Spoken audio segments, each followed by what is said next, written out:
Waalaikumsalam Ya. warahmatullahi wabarakatuh. Ya, syukur alhamdulillah karena pada siang ini kita bertemu kembali di bertatap maya Waalaikumsalam ya, warahmatullahi untuk wabarakatuh. pertemuan ke-15 untuk patofisiologi. Yang akan saya bahas hari ini adalah berkaitan dengan diabetes mellitus, kemudian hipertiroid dan hipotiroid. Ya. Syukur alhamdulillah juga saya harapkan kepada saudara-saudara sekalian yang ada di rumah masing-masing tetap dalam keadaan yang sehat sampai COVID ini berlalu, sehingga kita bisa bertatap muka lagi di kampus, ya. Dan saya harapkan pada teman-teman yang belum bergabung supaya ya bergabung nantinya, sehingga karena hari ini ada 2 kelas, yaitu kelas A dan B. Jadi jumlahnya semuanya ada 90 orang. Ya.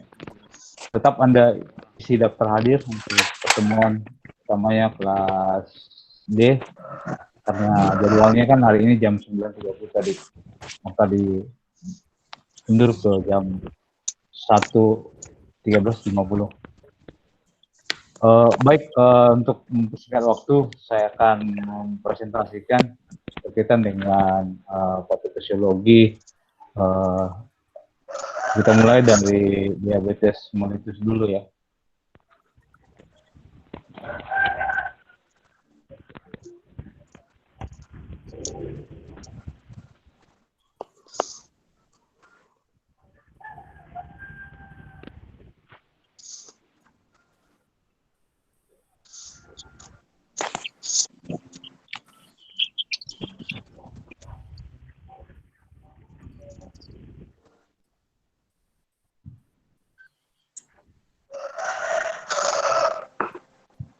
Sudah tampil tampilannya? Ada? Sudah muncul tampilannya? Belum, Pak. Belum, Pak. Belum, Pak. Belum? Belum, Pak. Belum, Pak.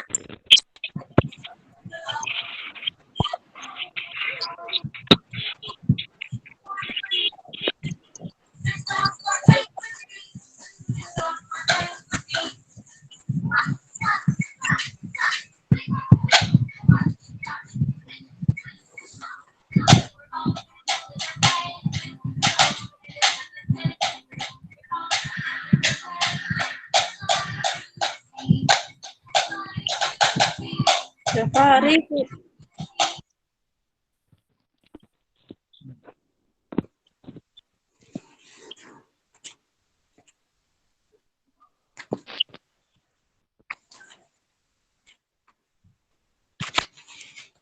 Belum tampil ya? Belum? Belum, Oh, belum ya? Pak.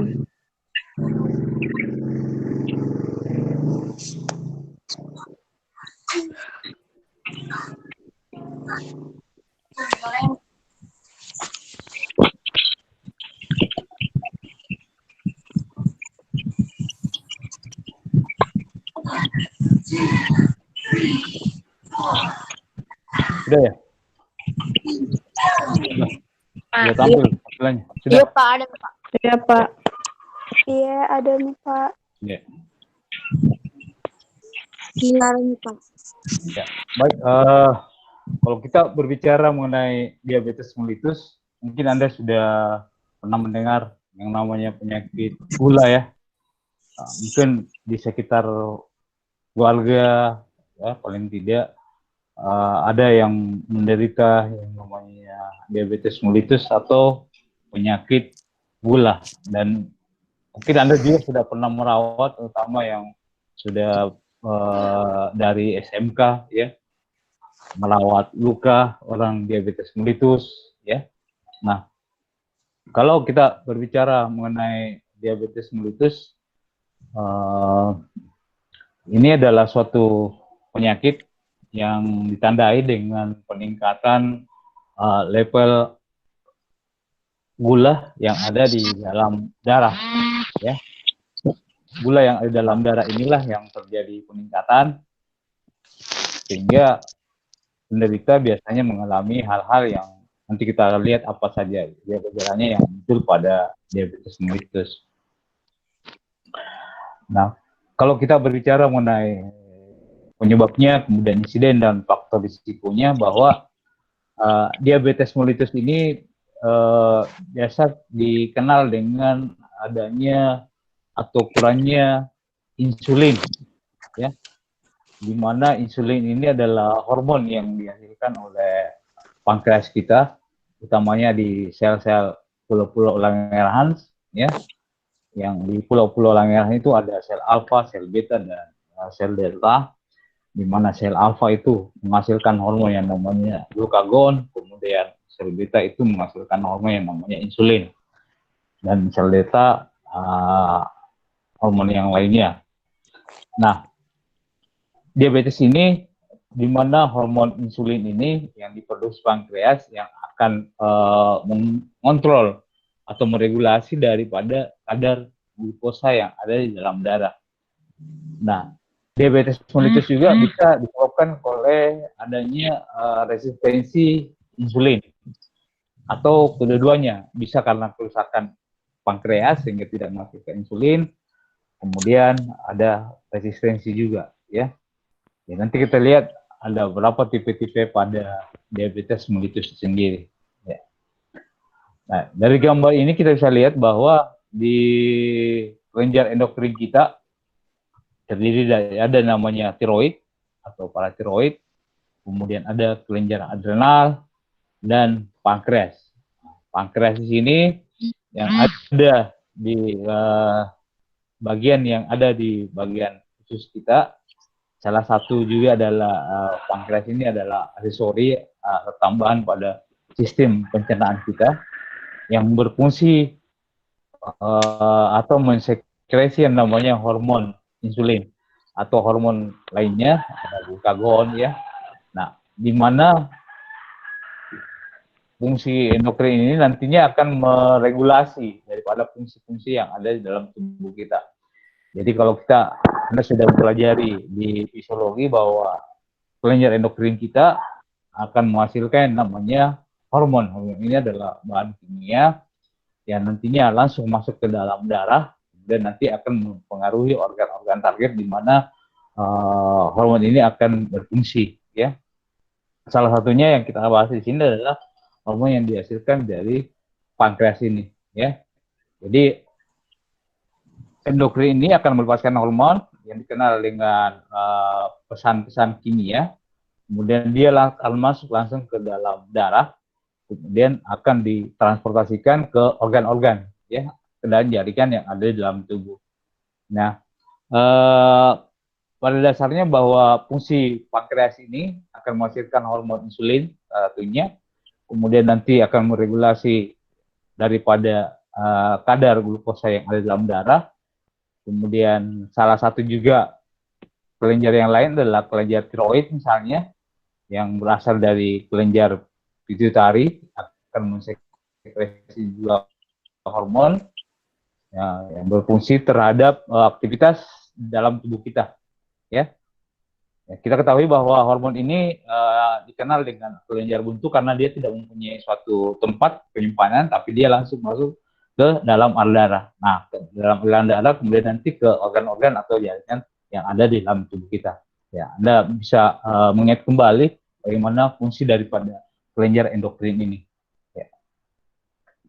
Nah, ini gambarnya. Kalau kita lihat bagian ini hati, kemudian ini ada empedu, kemudian ada usus, ya.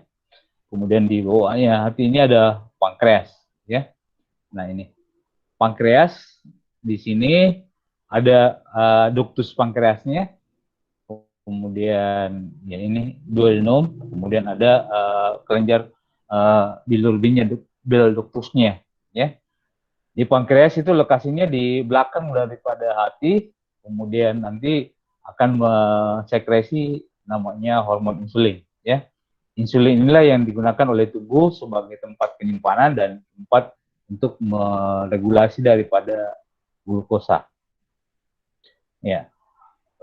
Lebih jelasnya nanti kita lihat bagian-bagian dari pankreas ini, nanti ada yang namanya pulau-pulau Langerhans, islet Langerhans yang berisi sel beta. Ya, sel beta inilah yang menghasilkan hormon yang namanya insulin. Sedangkan yang merah ini adalah pembuluh darah kita, ya. Jadi islet Langerhans ini berisi sel beta, kemudian lokasinya ada di pankreas, kemudian sel beta inilah yang menghasilkan insulin, ya. Nanti dibutuhkan untuk metabolisme daripada glukosa yang ada di dalam tubuh kita, ya. Nah, secara garis besarnya bahwa makanan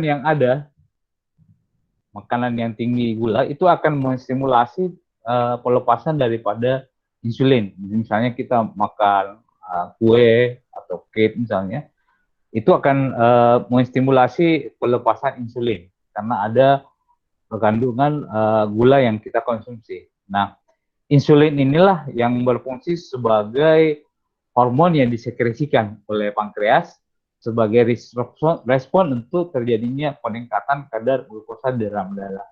Ya. Nah, bagaimana pembentukan insulin itu secara normal bahwa membutuhkan insulin kalau ada stimulasi daripada makanan atau minuman yang kita konsumsi yang mengandung karbohidrat tadi, maka insulin ini akan dilepaskan. Ya. Kemudian kalau terjadi penurunan insulin, itu bisa karena adanya kerusakan daripada pankreas, ya, sehingga insulin ini tidak bisa bekerja untuk angkut daripada glukosa itu masuk ke dalam sel. Jadi kalau kita mau bicara di sini bahwa ilustrasinya bahwa insulin dengan glukosa ini ibaratkan antara anak kunci dengan gemboknya, ya, dimana kalau ada cocok anak kuncinya dengan gemboknya bisa membuka. Jadi sel yang ada di dalam tubuh kita itu bagaimana dia membutuhkan glukosa untuk dia masuk ke dalam intinya, maka ada reseptornya. Ya, reseptornya inilah atau yang membawanya ini adalah insulin. Jadi kalau cocok antara anak kunci dengan gembok yang ada, maka bisa terbuka pintunya sehingga bisa insulin masuk ke dalam sel. Nah, nanti fungsinya insulin ini di dalam sel inilah yang akan membawa glukosa masuk ke dalam sel, sehingga sel nantinya akan melakukan bisa berfungsi untuk menghasilkan energi, bisa melakukan aktivitas dan sebagainya. Nah, untuk lebih jelasnya nanti lihat kembali di video YouTube-nya yang berkaitan dengan bagaimana peranan daripada insulin, kemudian peranan daripada glukosa nantinya untuk tubuh kita. Ya. Jadi untuk memahami bahwa diabetes mellitus itu sangat penting sekali dalam proses metabolisme dalam tubuh kita, ini bisa kita lihat dari beberapa hal yang berkaitan dengan registrasi daripada insulin ini. Ya.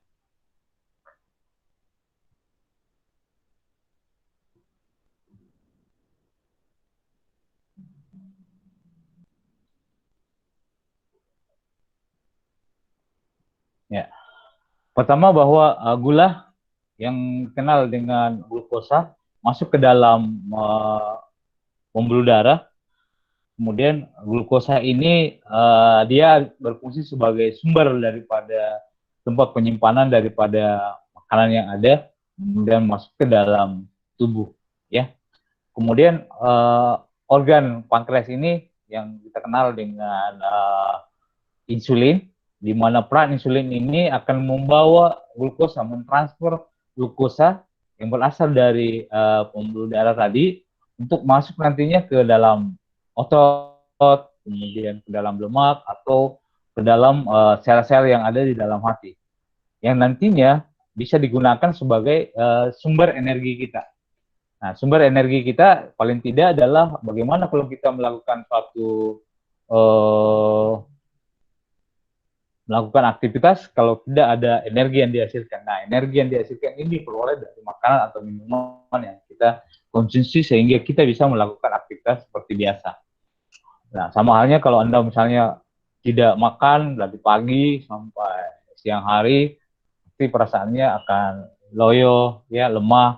Nah, setelah Anda diberikan makanan atau minuman, maka apalagi minuman energi, maka akan menimbulkan suatu aktivitas atau energi yang baru. Nah, kemudian ada beberapa orang menyebut bahwa diabetes ini dikenal bahwa terjadinya adalah peningkatan kadar glukosa yang ada di dalam darah atau yang dikenal dengan hiperglikemik, ya, peningkatan kadar glukosa dalam darah. Nah, peningkatan kadar glukosa dalam darah ini bisa karena adanya kerusakan dari pankreas atau kerusakan pankreas ini sehingga insulin yang ada nantinya membawa glukosa masuk ke dalam otot, kemudian lemak atau sel-sel hati itu tidak memberikan respon yang normal, atau bisa kedua-duanya, bisa karena rusak pankreas atau insulin tidak bisa masuk ke dalam glukosa ini tidak masuk ke dalam darah, ya. Nah, ada beberapa tipe daripada diabetes ini. Pertama ada namanya diabetes tipe 1, ya. Diabetes tipe 1 ini biasanya diagnosa pada anak kecil, kemudian dia mempunyai sedikit sekali atau bahkan tidak ada insulinnya, ya, sehingga setiap hari dia harus disuntik dengan insulin, ya, agar supaya dia bisa bertahan untuk hidup. Karena kalau dia tidak ada insulinnya, maka tidak ada energi yang bisa dia peroleh dari makanan yang dikonsumsi karena tidak bisa membawa glukosa masuk ke dalam sel. Nah, ini yang dikenal dengan diabetes tipe 1 atau dulu dikenal dengan orang ketergantungan sama insulin, ya.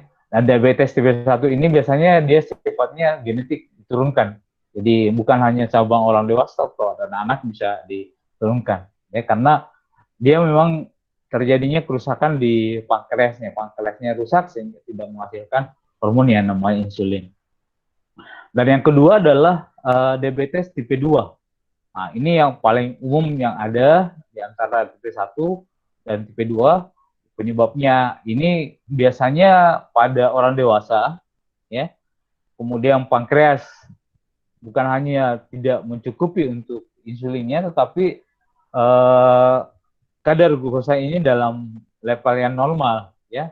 Tapi bisa saja tidak ada respon daripada insulin ini yang ada, ya.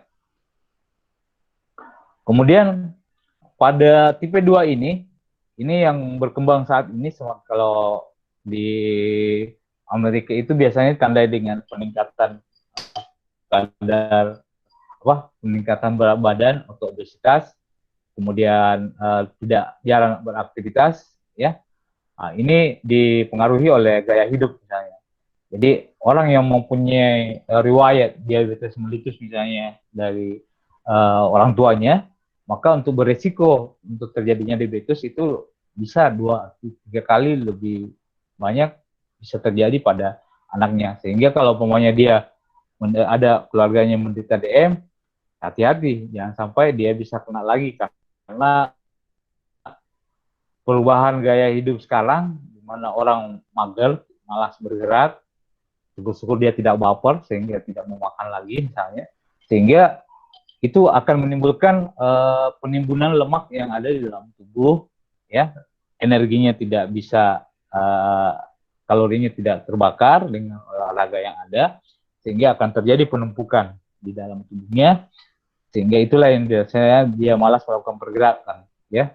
Kemudian dia mengkonsumsi gula yang berlebihan misalnya.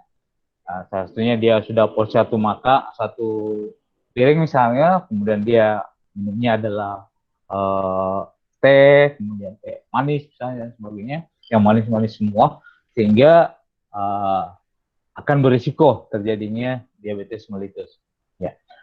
Kemudian tipe yang ketiga adalah gestasional diabetes, ya.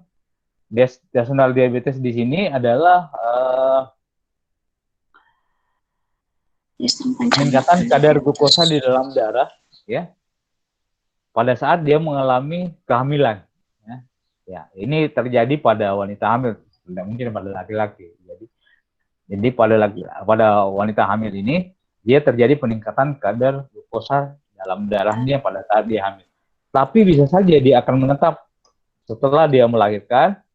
Nah, seharusnya dia sudah tidak diabetes lagi, tapi ternyata masih tinggi. Ya, bisa saja dia menjadi diabetes mellitus lagi misalnya, ya. Jadi biasanya pada kondisi-kondisi ini dengan kadar glukosa darah lebih dari 150 misalnya, pada saat dia bulan pertama di tes gula darahnya terjadi peningkatan, Kak harus hati-hati karena bisa saja berakibat kepada ibunya, kemudian ke janinnya. Janinnya itu akan terjadi kelahiran yang melebihi dari berat badan normal. Ada yang lahir 4 kilo, 5 kilo, dan sebagainya. Kita harus hati-hati, jangan sampai ibunya ada riwayat diabetes mellitusnya. Ya, itu adalah diabetes gestasional. Nah, ini kita lihat di sini dari gambar yang sebelah kiri, insulin yang disekresi ada di dalam darah kita, ya, sebagai respon terjadinya peningkatan kadar glukosa dalam darah, di mana produksi insulin ini akan disekresi oleh pankreas akan mensekresi insulin. Di mana tipe 1 ini terjadi kerusakan pada sel-sel pankreasnya, ya, sehingga tidak akan menghasilkan insulin, sehingga seumur hidupnya dia harus disuntik dengan insulin sampai bisa dia melakukan penyuntikan sendiri, ya. Syukur-syukur sekarang sudah alat suntiknya sehingga bisa dia dikontrol berapa sebelum dia makan dia diberikan suntikan. Nah, ini ada beberapa faktor yang bisa menyebabkan kalau diabetes mellitus ini ada kurang lebih. Kalau di Indonesia di sini kalau tidak salah di urutan keempat ya di dunia yang penderita diabetes mellitus. Pertama adalah Cina, kemudian Amerika, kemudian India dan Indonesia. Kurang lebih 54 miliar di sini adalah prediabetes. Nah, ada beberapa faktor yang bisa beresiko terhadap diabetes di sini. Termasuk di sini ada orang tua diabetes, bapak ibu, saudara atau saudara laki perempuan, saudara laki-laki dengan diabetes. Kemudian obesitas, kegemukan, kemudian umur kurang lebih 45 ke atas, kemudian ada beberapa etnis tertentu, Amerika, Afrika, ya, American Pacific, ASEAN, ya. Kemudian gestasional diabetes atau yang dikenal dengan atau dia memperoleh anak lebih dari 9 pound atau lebih dari 4 kilo.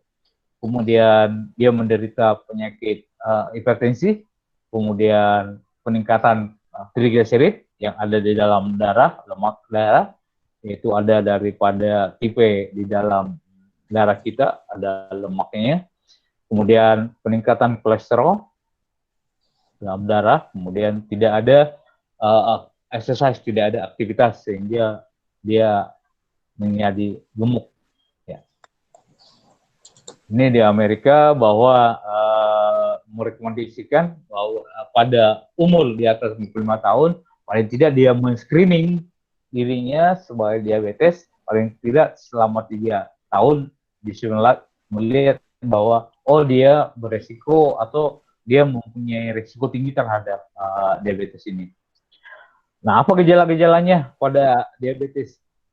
Pada diabetes itu ada gejalanya, ada yang dikenal dengan trias simptomnya, yaitu ada yang namanya polipagi, sering lapar, kemudian poliuri, sering kencing, kemudian polidipsi, sering kencing, kemudian polipagi sering makan, kemudian poliuri sering kencing, polidipsi sering haus, ya.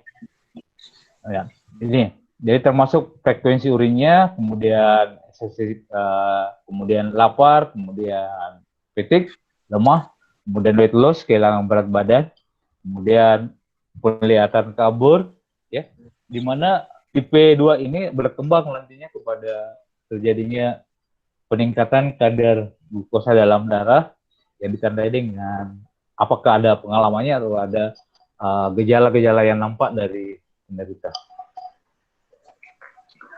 Nah, ini tipe-tipe pada tipe 1 ada peningkatan lapar, kemudian urinari, kemudian weight loss, ya, karena adanya kelaparan, kemudian fatigue, nausea, dan vomiting, mual, dan muntah.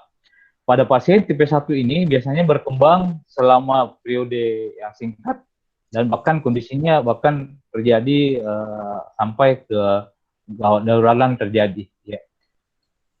Nah, kenapa bisa terjadi kelemahan atau terjadinya kehilangan berat badan? Karena kita ketahui bahwa lemak yang ada di sini, salah satunya ini otot di mana disimpan glukosa di situ, sehingga glukosa itu yang akan dipakai sebagai cadangan-cadangan energi yang akan dilepaskan oleh otot, sehingga nantinya akan terjadi penurunan berat badan, ya. Karena selain pencernaan karbohidrat yang dipakai sebagai sumber energi, maka yang karena tidak bisa, maka digunakan yang di protein. Protein ini banyaknya di otot ini tersimpan. Jadi itulah yang akan digunakan. Kemudian lemak juga akan dipecah, namanya lipolisis, lemak yang akan dipecah sehingga akan terjadi penurunan berat badan pada penderita. Ya. Biasanya pada tipe 1 itu biasanya pasiennya kurus, ya. Kemudian tipe 2, ya, gejalanya peningkatan sering haus, kemudian sering kencing, kemudian sering makan, kemudian lemak, kemudian kekaburan, kemudian ini juga biasa terjadi pelambatan pada proses infeksi atau kalau ada pelukaan bisa menjadi lambat dalam penyembuhan lukanya. Kemudian bahkan terjadi impotensi pada laki-laki. Impoten. Kemudian tanda gejalanya kita bisa lihat bahwa dari pemeriksaan urin nanti terlihat adanya peningkatan glukosa dan adanya keton yang berasal dari metabolisme lemak. Jadi pertama kita lihat bahwa dari glukosa apakah itu di urin atau di darah, nanti kita lihat ternyata ada glukosa, ya. Kalau di darah dengan pengukuran menggunakan alat glukometer melihat kadar glukosa darahnya terjadi peningkatan bahkan sampai 120 ke atas misalnya, ya, bahkan bisa terjadi lebih daripada 200 misalnya kadar glukosa darahnya. Kemudian keton di sini, keton bisa berasal dari adanya breakdown daripada lemak. Karena karbohidrat yang tidak bisa dipecah menjadi sumber energi, maka yang diambil adalah lemak-lemak yang ada di dalam tubuh penderita. Hingga itulah yang akan menghasilkan pembakaran keton. Bagaimanapun nantinya urin test bukan salah satu hal yang bisa digunakan untuk diagnosis diabetes, tapi bisa digunakan juga dengan menggunakan kadar glukosa darah sebagai tes untuk mendiagnosis bahwa orang itu adalah diabetes mellitus. Kemudian yang kedua adalah menggunakan kadar glukosa darah setelah dia puasa, ya. Jadi diabetes ini bisa diagnosa kalau lebih dari 126 mg per desiliter atau dua-duanya misalnya antara level 100 sampai 126, ini bisa dilihat bahwa orang ini sudah masuk dalam prediabetes. Jadi setelah dia puasa, ya jelasnya kan kalau orang puasa maka kadar glukosa di dalam darah itu menurun misalnya, ya. Tapi kalau dia puasa ternyata kadar gula darahnya di atas 126 misalnya. Seharusnya tidak ada insulin yang dikeluarkan, ternyata ada dia. Sehingga pada pemeriksaan yang ini maka bisa dilakukan bahwa dia mengalami prediabetes. Atau level 2 ini bisa di risiko diabetes tipe 2 atau ada komplikasi. Dan yang ketiga adalah ada pemeriksaan random, yaitu non puasa atau non fasting pada kadar glukosa darahnya. Jadi diabetes ini nantinya suspeknya apakah dia berada lebih dari 200 ataukah bahkan klasik yang ada yaitu tadi ada haus, sering lapar, sering kencing dan sering makan misalnya, ya. Bukan terjadi kelemahan. Nah, ini bisa dikonfirmasi ulang dengan hasil pemeriksaan kadar glukosa puasanya. Dan keempat adalah dengan menggunakan oral glukosa toleransi test. Jadi orang dengan diabetes itu diagnosa kalau umpamanya glukosa levelnya di atas 200 ya. Kemudian setelah 2 jam dia makan atau diberikan glukosa, biasanya dia diberikan glukosa sekitar 75 mg, kemudian di seluruh konsumsi nanti dites 2 jam kemudian. Nanti dilihat tesnya apakah dia sudah termasuk DM tipe 2 misalnya. Ternyata hasilnya di atas 200 mg per desiliter misalnya. Kenapa dia 2 jam setelah puasa baru dilakukan pemeriksaan? Karena dari berbagai literatur bahwa kerja daripada insulin itu mencapai puncaknya di 2 jam awal. Setelah itu dia menurun fungsinya. Jadi kalau 2 jam setelah kita konsumsi makan misalnya, maka itu akan terjadi, atau setelah kita makan terjadi peningkatan kadar glukosa darah. Nah, nanti setelah puncak 2 jam itu sudah mulai menurun. Nah, tapi pada orang-orang yang diabetes, setelah 2 jam setelah dites kadar gula darahnya terjadi peningkatan. Nah, kemudian apalagi yang bisa dilakukan untuk memeriksakan, yaitu ada pemeriksaan namanya hemoglobin atau yang dikenal dengan HbA1c. HbA1c ini biasanya orang yang tes ini nanti setelah dia mendapatkan pengobatan oral misalnya obat gula, baru dites setelah 2 atau 3 bulan baru diketahui bahwa dia terjadi peningkatan HbA1c-nya. Karena HbA1c-nya ini membuktikan bahwa dia berada pada orang betul-betul dia DM atau ketidakberhasilan pengobatan oral yang dilakukan. Ya. Kemudian pemeriksaan lainnya dengan pemeriksaan keton testing biasanya dilakukan di sini pada DMT1, di mana keton ini adalah produksi daripada lemak dan otot yang sehingga terjadinya ada kehangatan atau adanya peningkatan, di mana keton ini akan bisa dites dengan urin sampel yang ada, dengan darah juga bisa dilakukan, sehingga nantinya kalau kondisinya serius maka dia bisa dilihat dengan ketoasidosis, berarti ada benda-benda keton di dalam atau terjadi keasaman daripada darah yang ada. Nah, keton testing ini biasanya digunakan misalnya dengan kadar gula darah lebih dari 240. Jadi kalau umpamanya di alat glukometer terjadi pengukuran, misalnya kita ukur ternyata ditemukan kadar gula darahnya di atas 240, nanti di situ ada tertulis tanda kurung ada di bawahnya ada keton, berarti ini sudah terjadi keton ya, pemecahan keton, berarti ada pemecahan energi dari lemak atau dari otot yang ada ya. Jadi seiring dengan adanya keton ini, maka misalnya pada fenomena ini kemudian serangan jantung, kemudian sampai terjadinya stroke misalnya ya. Kemudian ada mual dan muntah, dan kemudian juga ada biasanya pada kehamilan. Ya, ini monitor untuk kadar gula darah, misalnya menggunakan glukometer untuk memastikan apakah dia terjadi peningkatan kadar gula darah atau tidak. Ya, misalnya diambil.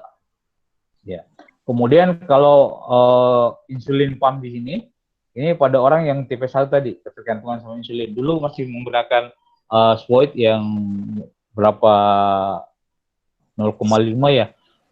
Iya, ini sudah ada injeksi pumpnya. Jadi dia sudah diatur berapa unit yang dia harus dikonsumsi, disuntikan, kemudian nanti dia akan menyuntik pada jam-jam tertentu misalnya, ya. Ya ini injeksi pumpnya. Jadi suntikannya itu kurang lebih 45 derajat misalnya ya. Ya, ini ada lemak, jadi dia subkutan di bawah lemak ya.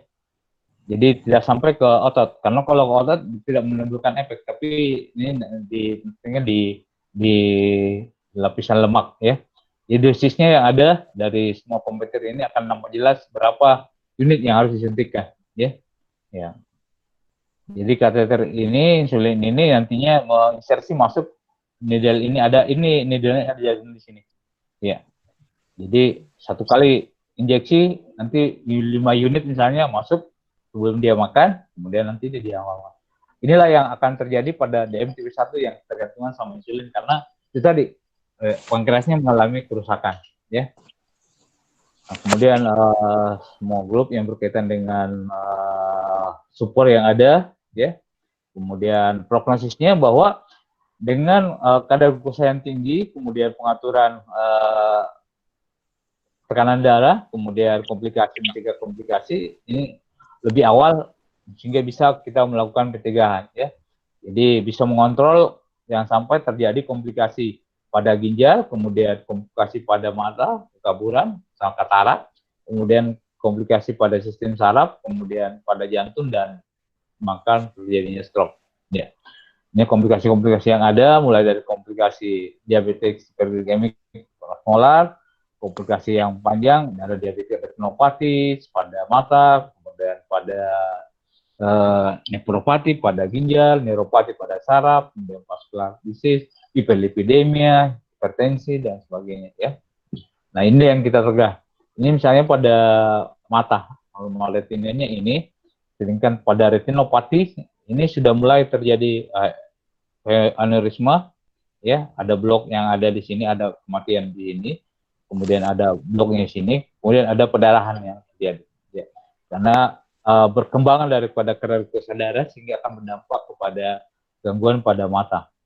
Kemudian yang paling sering adalah kerusakan pada jaringan-jaringan kapiler yang terjauh, ya, yang normal di sini. Jadi suplai darah yang ada menjadi rusak, misalnya pada bagian-bagian jaringan pada tubuh yang terjauh, misalnya pada kaki. Nah, kenapa pada kaki misalnya yang terjauh? Karena aliran darah yang ada mulai dari jantung sampai ke lapisan-lapisan bawah. Nah, kaki ini yang terjauh. Nah, kalau ada sumbatan karena pengentalan darah yang ada karena terjadinya peningkatan kadar glukosa di dalam darah yang tinggi, sehingga aliran darah yang terjauh ini tidak teralir oleh darah yang ada. Sehingga kita ketahui bahwa aliran darah ini membawa O2, membawa nutrien pada jaringan kita sebagai bahan makanannya. Kalau ini tidak teraliri, maka yang demikian akan terjadi kematian jaringan yang ada di sini kalau ada luka. Ya, itulah yang berakibat pada perlukaan atau diabetes risiko yang ada. Ya, oke, saya kira itu saja dulu yang berkaitan dengan diabetes mellitus, ya. Ya. Oke, silakan kalau ada yang ingin bertanya dulu mengenai diabetes Pak, mellitus. saya. Ya. Ya. Pak, saya. Ya. Siapa namanya? Farida Fitri, Pak. Farida Fitri. Pak, Ya, itu silakan. bedanya Ya. diabetes kering sama basah apa yang bikin beda, Pak? Tanda dan gejalanya, penyebabnya, atau tergantung hormonnya memang? Iya.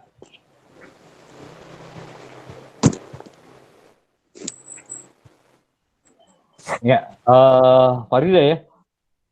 Jadi kalau kita lihat pada ada yang mengatakan diabetes basah dan diabetes kering, ya. Nah, ini biasanya pada orang awam, biasanya dia mengatakan bahwa ada diabetes basah, ada diabetes kering. Nah, orang awam itu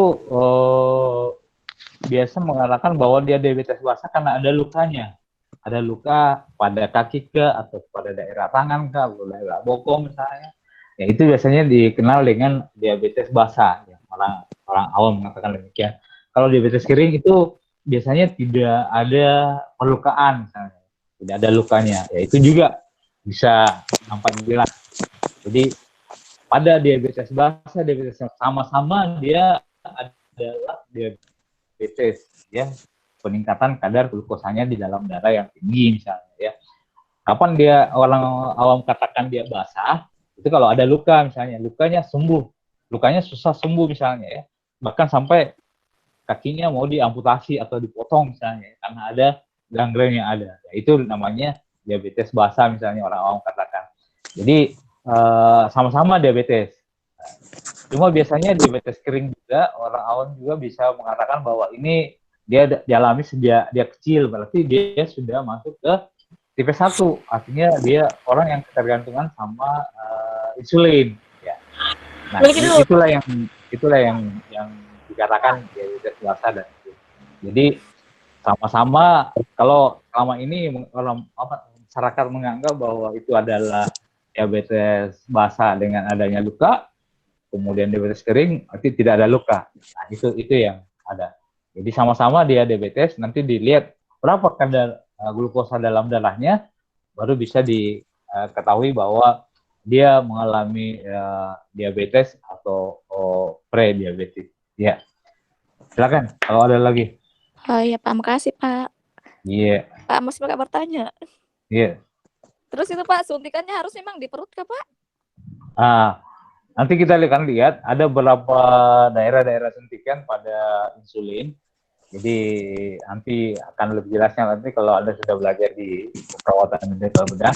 Saya informasikan bahwa subkutan itu kan banyak daerah-daerah subkutan kita. Ada di bagian punggung di sini saya, dari kiri kanan, kemudian nanti di perut ada, kemudian di paha depan juga.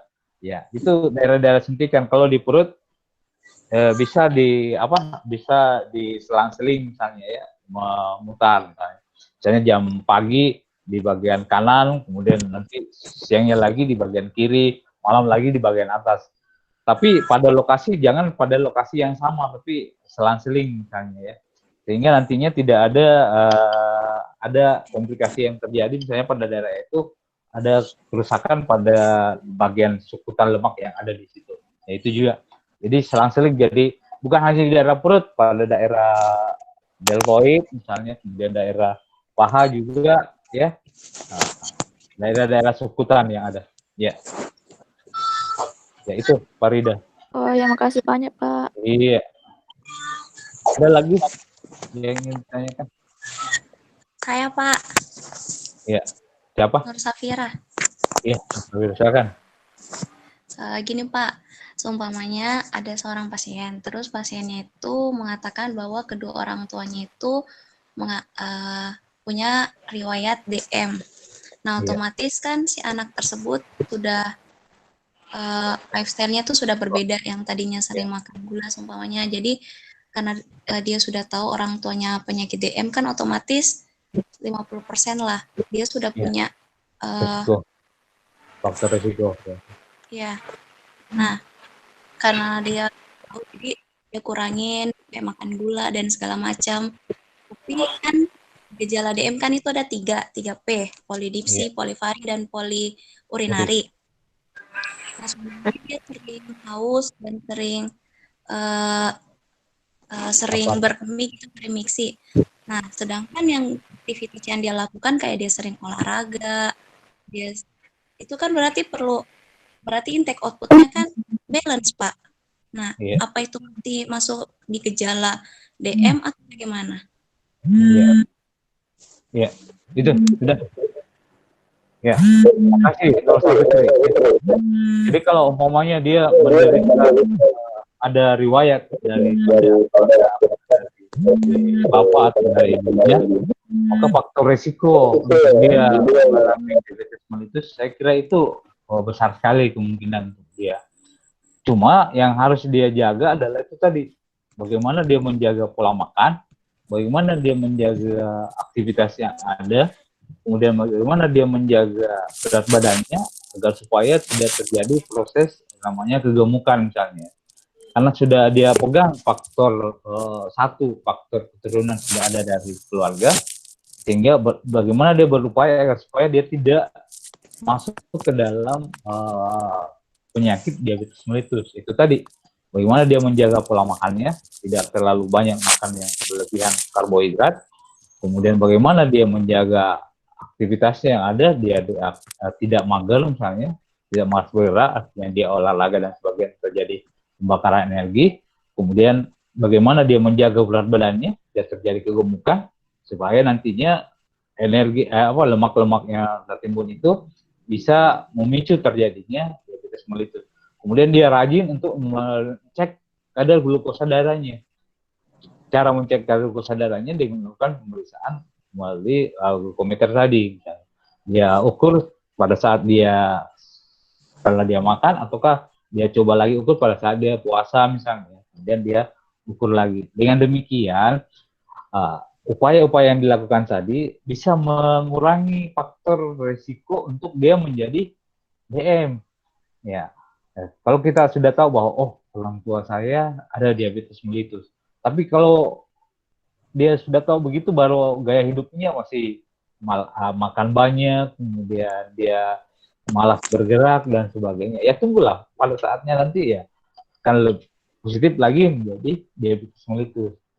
Jadi upaya yang dilakukan adalah bagaimana mengurangi faktor risiko tadi. Ya. Makannya dijaga, kemudian aktivitasnya harus bagus, kemudian rajin mengecek kadar gula darahnya, kemudian mencegah berat badannya berlebih, ya, karena sudah faktor risiko sudah ada dipegang diabetes mellitus dari keluarga. Ya, saya kira itu yang Safira. Ya, Pak. Ya. Ada lagi lain?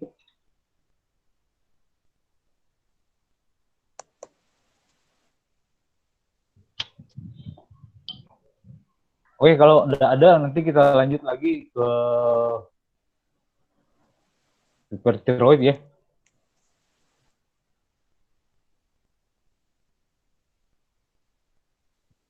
Ya. Hypothyroidism dulu. Sudah tampak layarnya? Ada ya? Belum. Halo? Belum, Pak. Belum. Belum, Pak.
Belum masalah ya.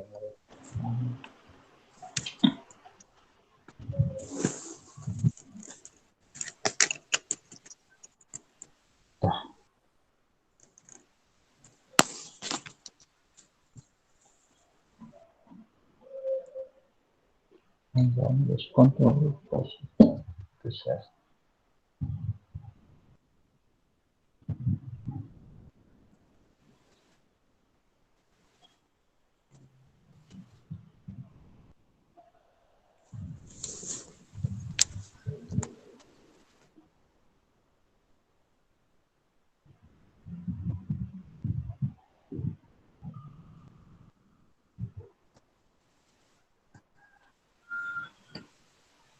Ya.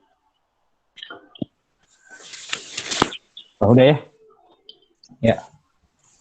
Hipotiroid.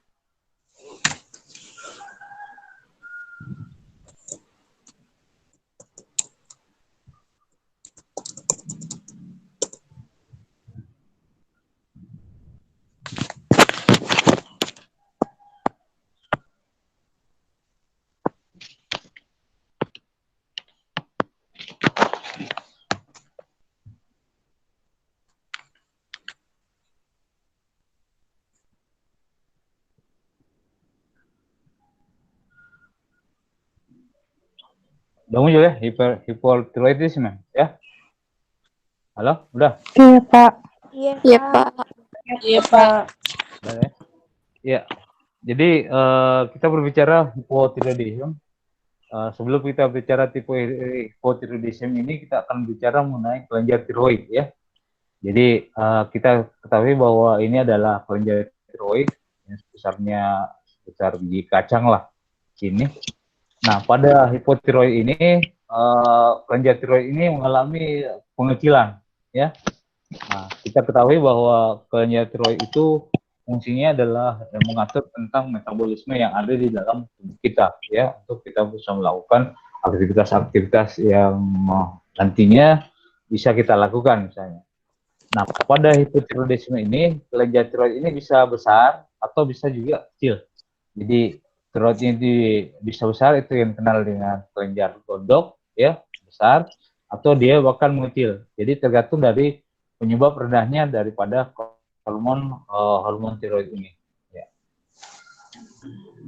Jadi, kita balik ke bagaimana kelenjar tiroid sendiri, bahwa pada kelenjar tiroid ini dia mensekresi yang namanya hormon tiroksin atau yang dikenal dengan tetraiodtronin atau T4, dan hormon triiodtronin atau yang dikenal dengan T3. Nah, sekresi daripada hormon T3 dan T4 ini di mana tergantung dari kebutuhan iodium yang ada di dalam tubuh kita. Nah, iodium yang ada dalam tubuh kita ini diperlukan sekitar 50 mg per tahun. Jadi kurang lebih 101 mg per minggu. Nah, iodium ini kita dapatkan biasanya di daerah-daerah laut misalnya, ya. Kemudian itulah yang dikenal dengan ada garam. Ya, dari garam ini nantinya diharapkan ada garam yang ditambah dengan iodium. Jadi kandungan garam yang ada dari foto itu diharapkan ada kandungan iodiumnya, ya.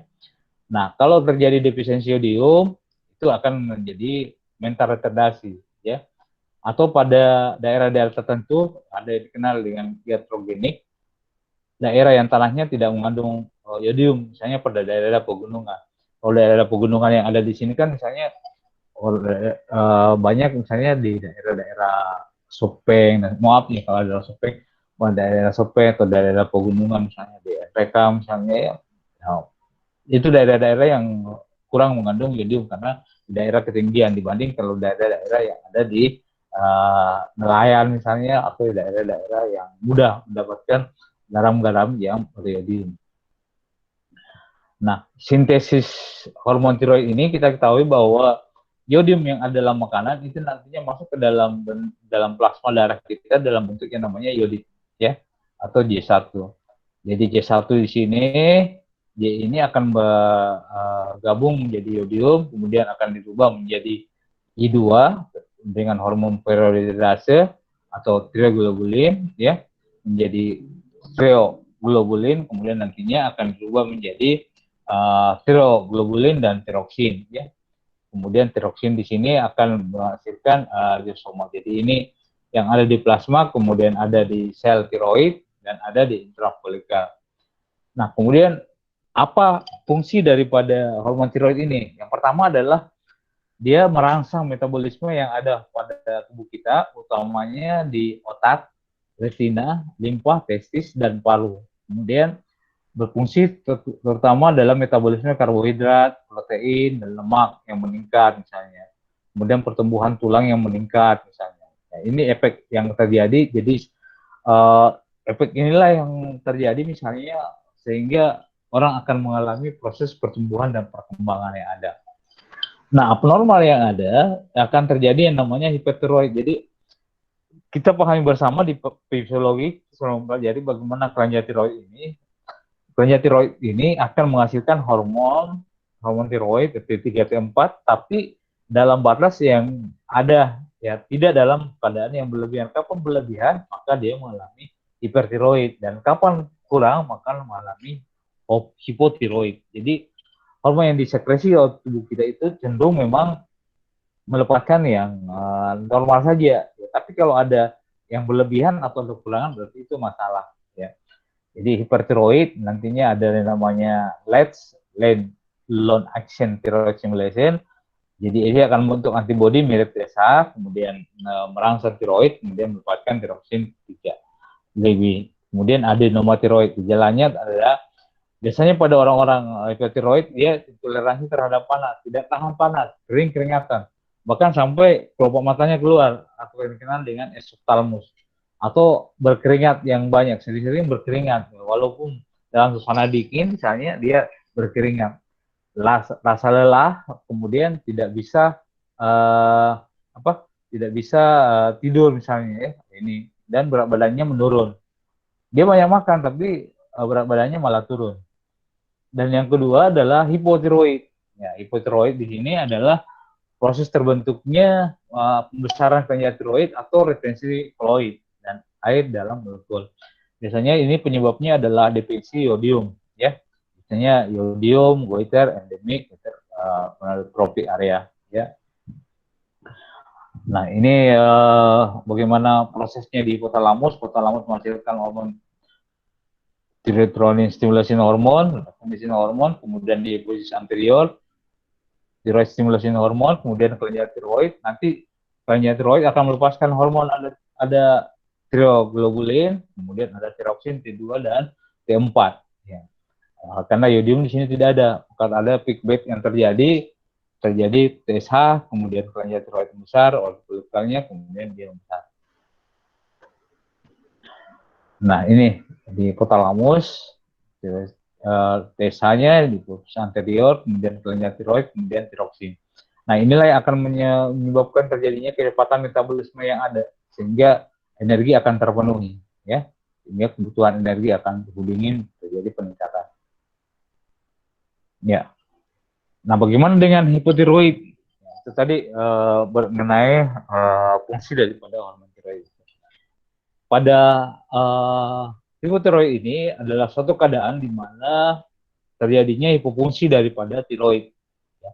Jadi hipofungsi berarti adanya fungsi yang menurun, gejala lambat diikuti oleh gejala-gejala kegagalan tiroid. Nah, keadaan ini bisa terjadi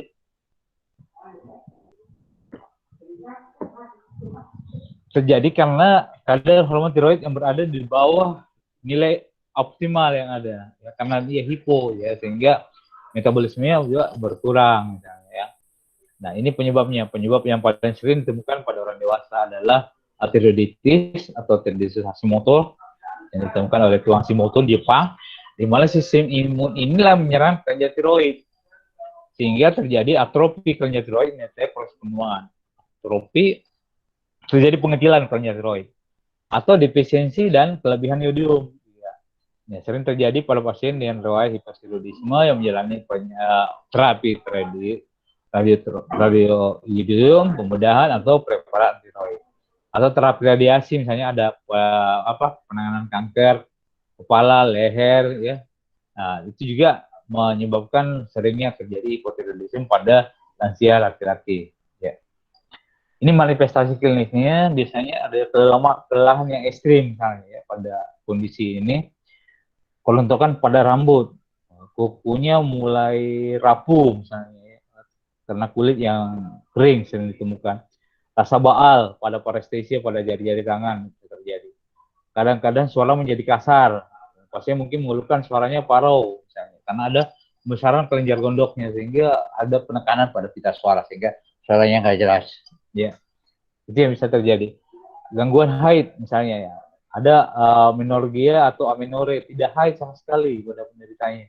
Di samping itu terjadi hilangnya libido. Libido ini adalah stimulasi untuk perangsangan nafsu seksualnya, ya, ini menurun. Nah, hipotiroidisme juga biasanya menyerang 5 kali lebih sering dibanding laki-laki. Nah, paling sering terjadi pada usia 30-60 tahun dari hasil penelitian yang ada. Ini terjadi pembesaran tiroidnya, yang dia tiroidnya atau gondok, ya, gondokan. Ini juga, ya. Jadi pada daerah-daerah gonadotropik area, misalnya daerah pegunungan, itu banyak sekali ditemukan penyakit gondok ini, misalnya. Nah, hipotiroidisme berat bisa mengakibatkan suhu tubuh dan frekuensi nadi normal, ya. Nadinya menurun, kemudian suhu tubuhnya menurun, berat badan meningkat tanpa peningkatan asupan makanan. Proses mental terjadi tumpul, pasien tanpa apatis, bicaranya menjadi lambat, lidah membesar, ukuran tangan serta kaki bertambah, sering mengeluh, konstipasi, ketulian bisa terjadi. Pada hipotiroidisme lanjut bisa menyebabkan dia pasiennya demensia. pelupa misalnya, bahkan terjadi perubahan kognitif, perubahan pengetahuan misalnya, dan keperawilan respirasi yang tidak memadai dan apnea saat tidur dapat terjadi pada hipertensi berat. Bahkan terjadi efusi pleura, ada cairan di dalam pleuranya. Efusi perikardial, ada cairan di dalam perikardia antara perikardium dan jantung misalnya. Kelemahan otot, pernapasan dapat terjadi. Komamiksidemia menggambarkan satu stadium hipotiroidisme yang paling ekstrim. Nah, berat mengalami hipotermia dan tidak sadarkan diri. Nah, ini patofisiologinya kalau kita lihat bahwa hipotiroidisme itu ada yang primer. Kalau primer itu timbul akibat proses patologis yang merusak kelenjar tiroid. Jadi karena kelenjar tiroid rusak sehingga produksi daripada sekresi daripada kelenjar tiroid itu bahkan terjadi penurunan ya, sehingga itulah yang akan menimbulkan metabolisme menjadi lambat semua. Sekundernya defisiensi sekresi dari tiroid stimulation hormon di hipofisis atau hipotiroidisme dewasa atau adanya mixedemia atau apa hipotiroidisme juvenil timbul sesudah usia 1-2 tahun. Atau ada juga hipotiroidisme kongenital, kurangnya hormon tiroid sebelum atau segera setelah melahirkan, sudah menderita melahirkan. Nah, ada beberapa kasus mempunyai juga kelenjar tiroid yang mengalami atrofi, ada juga tidak mempunyai kelenjar tiroid sama sekali. Nah, kemudian pemeriksaan klinis yang dilakukan. Jadi pemeriksaan radiologi menunjukkan tulang mengalami keterlambatan dalam pertumbuhan, disgenitas hipofisis, perlambatan perkembangan inti, kan itu tadi.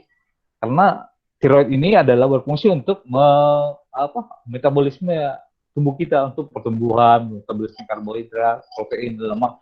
Karena adanya sekresi daripada insulin, sekresi daripada tiroid ini menurun, sehingga lambatlah pertumbuhan-pertumbuhan yang terjadi. Ya, jadi kemudian tes-tes laboratorium biasanya dilakukan pada tes tiroksin, serotonin yang rendah, basal metabolisme rendah, peningkatan kolesterol ya. Kemudian pada kondisi primer, kadar TSH-nya serum 3-nya, tiroksinnya rendah, sebaliknya hipotiroidisme ketiga pengukuran akan rendah.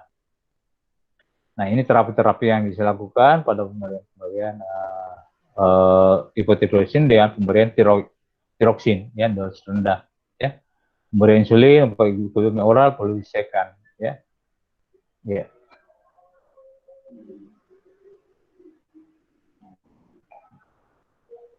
Oke, saya kira itu yang berkaitan dengan hipotiroidisme ya.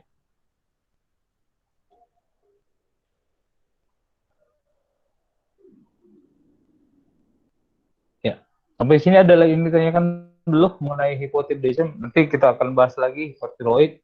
Jadi ada dua, yang tadi kita sudah bahas mengenai kelenjar endokrin pada pankreas, yang sekarang adalah pada kelenjar tiroid ya. Jadi berkaitan dengan hormon tiroid ya.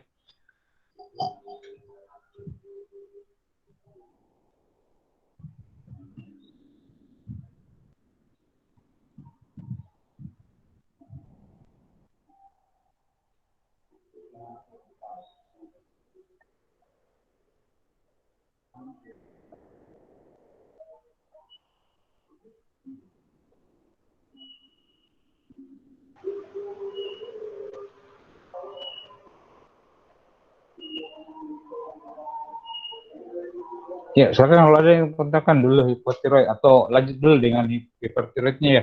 Kalian ya. Iya Pak, lanjut. Pak. Ya. Ya, Pak.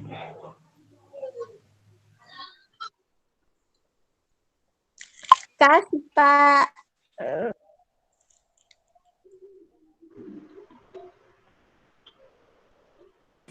Terima kasih, Pak. Belum selesai, baru mau lanjut. Terima kasih apa nih? Belum selesai, sudah terima kasih. Belum selesai. Tiroid lagi.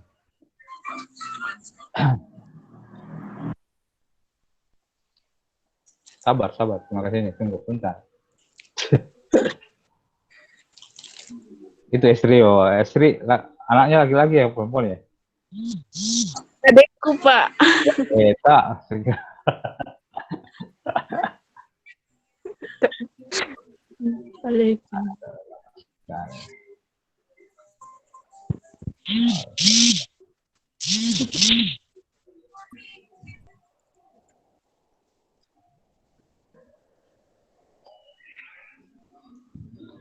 Ya, sudah nampak ya hipertiroid ya? Udah ada? Belum, Pak. Belum ya? Iya.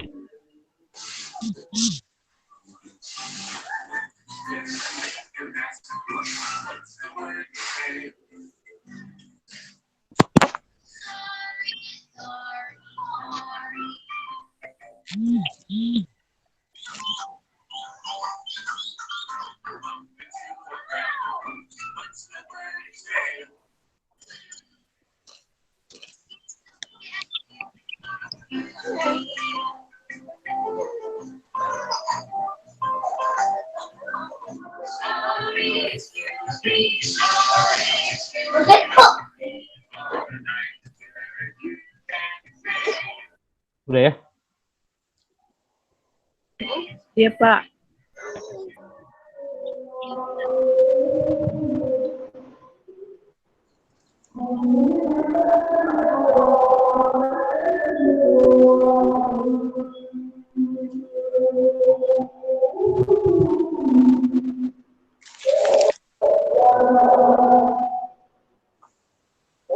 Ya, sekarang hipertiroidisme nya.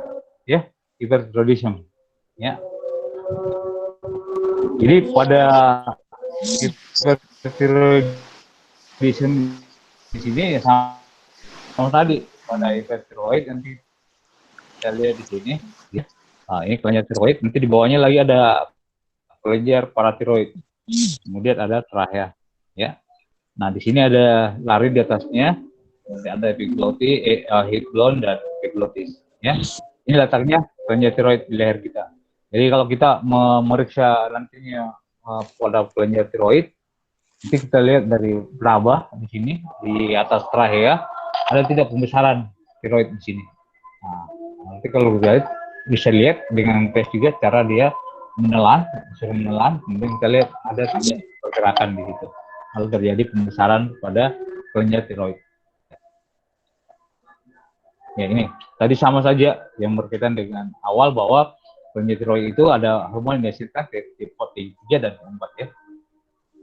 Nah ini sama. Nah ini efeknya pada metaboliknya ya. Jadi satunya adalah hipertiroid.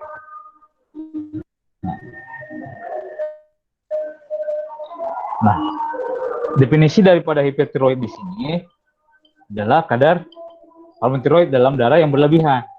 Ya, karena dia hiper, ya. Jadi kalau hiper berarti berlebih. Saya kira Anda paham semua. Jadi penyebabnya bisa terjadi karena disfungsi kelenjar tiroid, hipofisis atau hipotalamus, peningkatan TSH akibat malfungsi kelenjar tiroid, atau terjadi penurunan tiroid stimulation hormone dan tiroid releasing factor, penumpukan balik negatif hormon tiroid terhadap pelepasan keduanya. Nah, bisa juga malfungsi hipofisis memberikan gambaran sehingga kadar hormon tiroid TSH yang tinggi. TRF juga karena tidak akan pembalik ini, ya. Kemudian terdisertai dengan malfungsi hipotalamus akan memperlihatkan hormon tiroid yang tinggi, ya. Nah, ini ada beberapa penyakit hipertiroidisme, ada namanya penyakit Graves, ya. Bukan grapefruit tapi Graves. Ya, jadi ini yang sering pada hipertiroidisme. Jadi penyakit ini adalah autoimun. Biasanya produksi antibodi memiliki kerja mirip TSH pada kelenjar tiroid. Antibodi inilah pada hemoglobin G ini yang disebut dengan imunoglobulin perangsang tiroid atau yang dikenal dengan tiroid stimulation immunoglobulin. Ini akan membentuk hormon tiroid, tapi tidak mengalami pembalik negatif terhadap hormon tiroid yang tinggi. Ini kadar TSH-nya rendah karena keduanya berespon terhadap peningkatan hormon tiroid. Penyakit Graves ini tidak diketahui karena tampaknya terlihat predisposisi genetik pada penyakit autoimun. Paling sering terkena adalah wanita berusia 20-an sampai 30-an. Kemudian yang kedua adalah gendut nodular. Ini adalah peningkatan ukuran kelenjar tiroid, adalah peningkatan kebutuhan akan hormon tiroid. Ya, nah, dia terjadi peningkatan karena hormon tiroid ini melepaskan berlebihan, sehingga demikian terjadi pembesaran kelenjar tiroid. Itulah yang terjadi. Jadi sesuatu yang ada normalnya dia kecil, tapi karena ada berlebihan sehingga dia terjadi pembesaran. Nah, peningkatan kebutuhan ini terjadi selama periode pertumbuhan, ya, atau kebutuhan metabolik yang tinggi misalnya pada obesitas atau kehamilan. Sehingga pada orang hamil Besok setelah dia dites ternyata dia peningkatan hormon T3 T4-nya terjadi peningkatan karena metabolismenya yang meningkat tadi, sehingga akan terjadi hal demikian secara normal terjadi misalnya kehamilan. Nah, dalam hal ini peningkatan hormon tiroid disebabkan oleh fungsi hipotalamus didorong oleh proses metabolisme itu sehingga disertai juga peningkatan TRH dan TSH. Ya. Apabila kebutuhan hormon tiroid berkurang, maka kelenjar tiroid juga biasanya kembali normal. Itu tadi. Kadang terjadi perubahan, tersebar, nah kan tidak mengecil sama sekali, bahkan membesar tetap. Nah, kalau kelenjar yang besar tersebut, walaupun tidak selalu, tapi tetap memproduksi hormon tiroid dalam jumlah berlebihan. Nah, apabila individu bersangkutan tak mengalami hipertiroidisme, maka ini yang disebut dengan gondok nodular toksik atau yang dikenal dengan orang awam misalnya gondok beracun misalnya ya. Atau ada juga mengatakan gondok beracun, ya, gondoknya tidak mengecil, tidak besar, tapi dia beracun misalnya. Ya. Itu yang biasa juga terjadi. Ya. Kemudian ada adenoma. Adenoma di sini adalah adanya pembesaran daripada kelenjar tiroid karena ada penyakit-penyakit tertentu, misalnya ada tumor. Nah, ini yang bisa kita lihat di sini bahwa dari faktor stres, kemudian akibat kol daripada dingin daripada impan, hipotalamus, kemudian melepaskan tropin, RH, arterioposterior, melepaskan stimulus hormon dan kelenjar tiroid. Tiroid ini akan menghasilkan hormon tiroidronin dan tiroidroxin, ya. Nah, efeknya pada tubuh kita di sini bahwa metabolisme rate-nya terjadi peningkatan, produksi daripada panas terjadi, kemudian exchange growth-nya, ya, dan faktor simpatik lainnya. Nah, ini yang terjadi misalnya. Jadi hipertiroid T3 dan T4 ini terjadi peningkatan. Kalau hipotiroid tadi 3 dan T4-nya terjadi penurunan, berarti dia jadi metabolismenya lambat. Kalau hipertiroid ini metabolismenya berlebihan, ya. Ini BMR-nya menurun, tas glukosanya, sehingga terjadi berat badan yang menurun. Walaupun dia metabolisme karbohidrat tertinggi, ya. Kemudian berat badan menurun karena ada yang pemecahan lemak, darah lemaknya yang menurun, kemudian berat badan menurun, ya. Ini pemecahan protein, metabolisme protein otot, atrofi otot dan sebagainya. Ya. Di hormon yang menghasilkan hipotalamus akan merangsang proses anterior.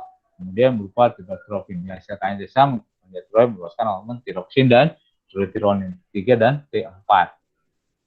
Kemudian mempunyai efek yang begitu besar, peningkatan sekresi hormon, peningkatan aktivitas pemompa natrium, meningkatkan aktivitas mitokondria dengan pembentukan ATP, ya. Sehingga akan meningkatkan peningkatan metabolisme basal, terjadi peningkatan transfer glukosa dan protein. Jadi biasanya pada orang hipertiroid itu karena terjadi peningkatan transfer glukosa, sehingga bisa juga terjadi peningkatan kadar glukosa di dalam darah misalnya.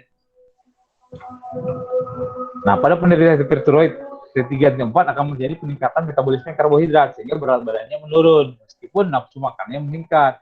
Ini terjadi karena peningkatan FFA, fat acid, ya, asam-asam lemak plasma yang mengakibatkan penurunan cadar lemak. Efek tiroid terhadap fungsi otot bereaksi lebih kuat, namun jika berlebihan, otot juga menjadi lemas. Kelebihan kalau produksi protein.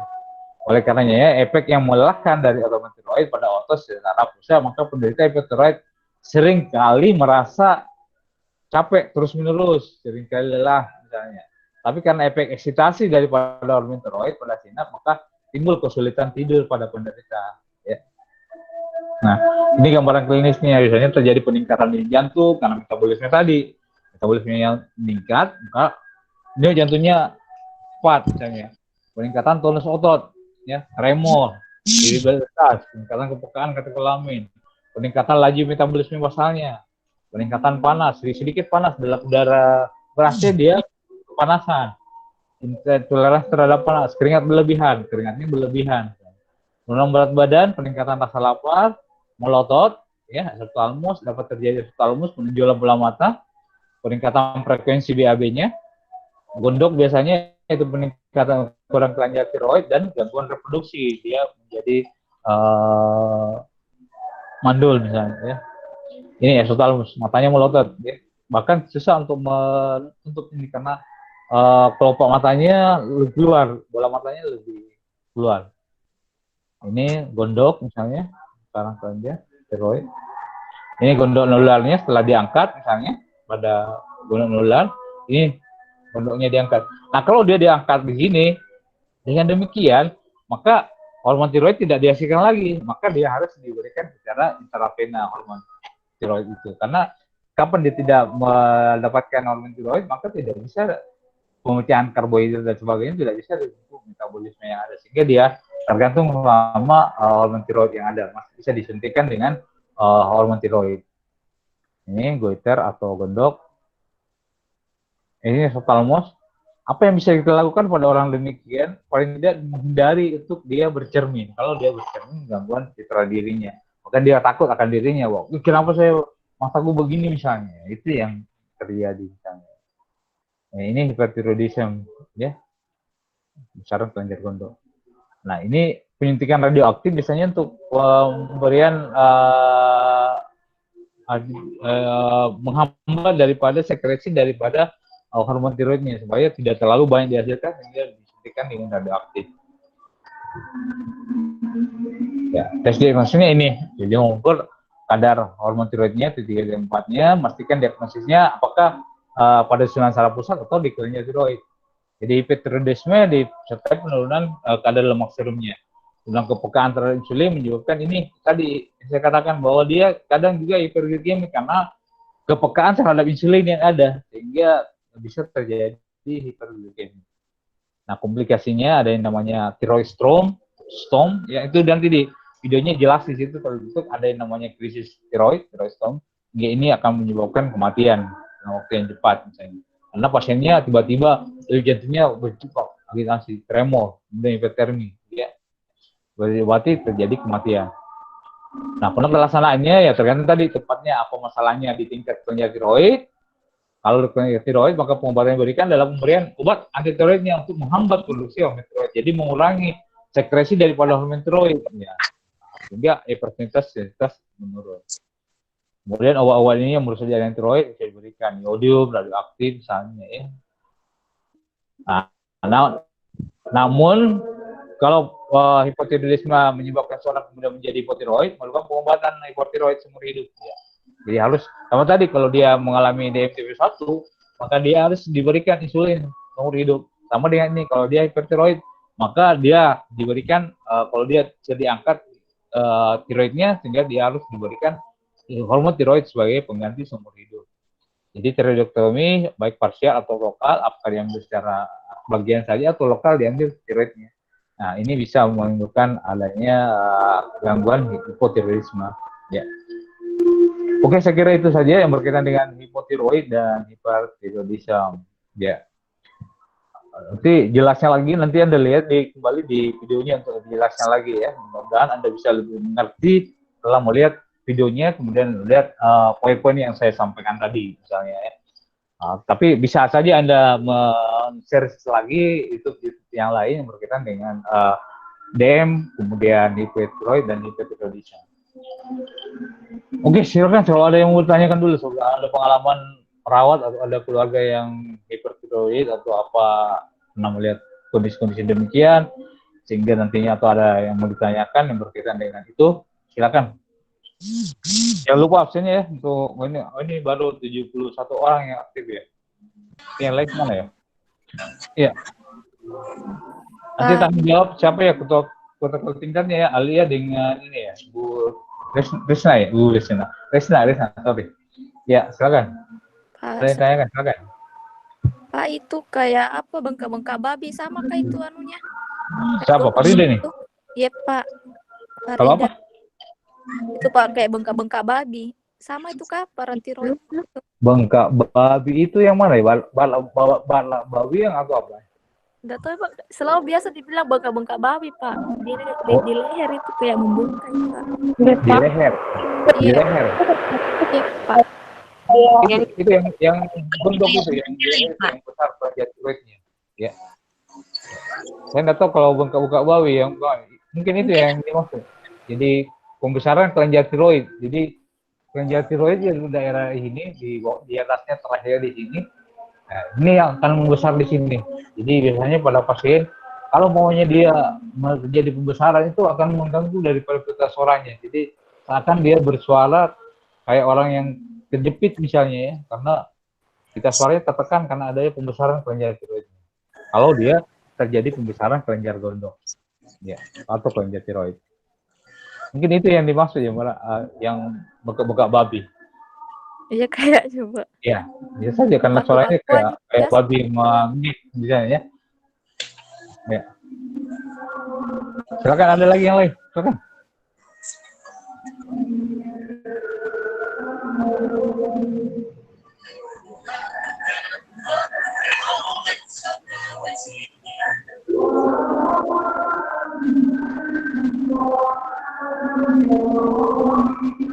Ada lagi yang lain? Silakan.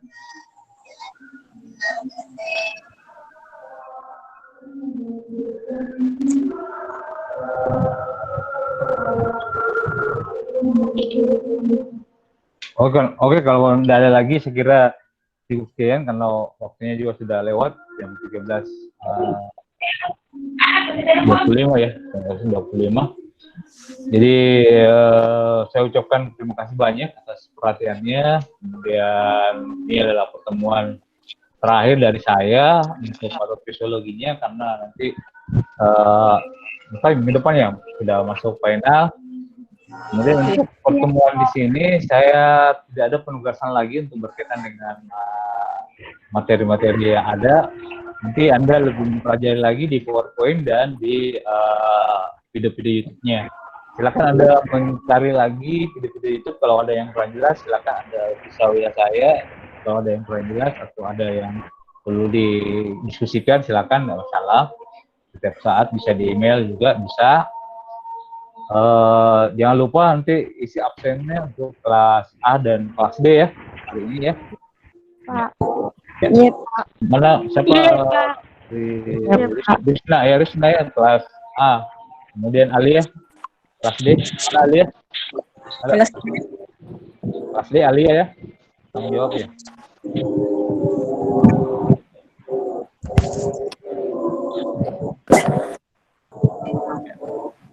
Oke, terima kasih banyak ya.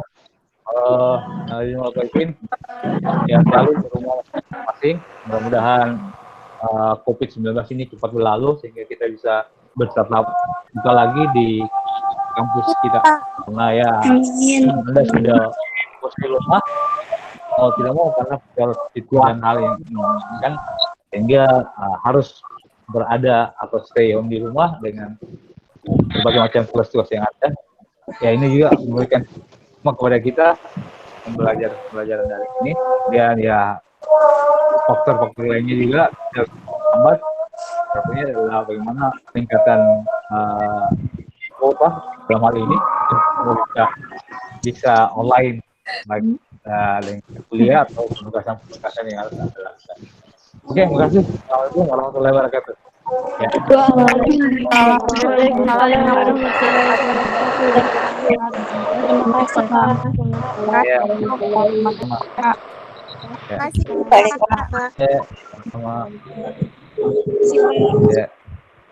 Ya.